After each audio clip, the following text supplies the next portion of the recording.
Let's take a look at the duties test.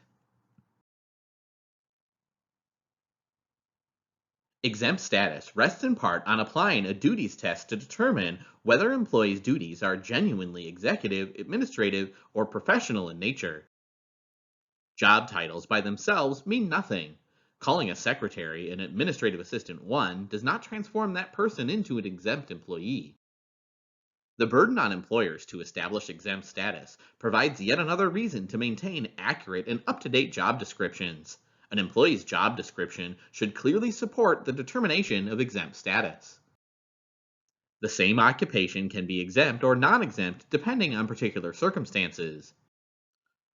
For employees who analyze customer financial information or provide advice on which financial products best meet their needs, DOL regulations generally suggest that these employees should be exempt. However, if the individual's primary duty is selling financial products, she will not be deemed an exempt administrative employee. Jobs frequently entail a mixture of exempt and non exempt activities. Courts have to determine whether the primary duties of an employee are exempt in nature.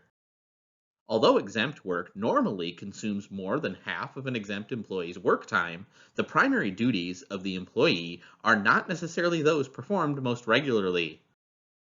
Other factors to consider include the importance of the exempt duties, the employee's relative freedom from direct supervision, and the employee's salary compared to wages paid for non-exempt work.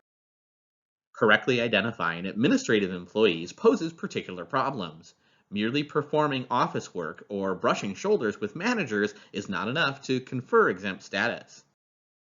The fundamental criterion is whether the individual performs primarily office or non manual duties that relate to the general operations and policies of the organization, as opposed to producing the goods or services that it sells.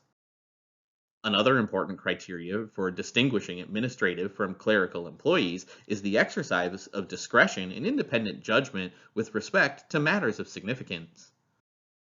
To exercise discretion and independent judgment, an employee must have the authority to consider possible courses of action and make independent choices about significant matters.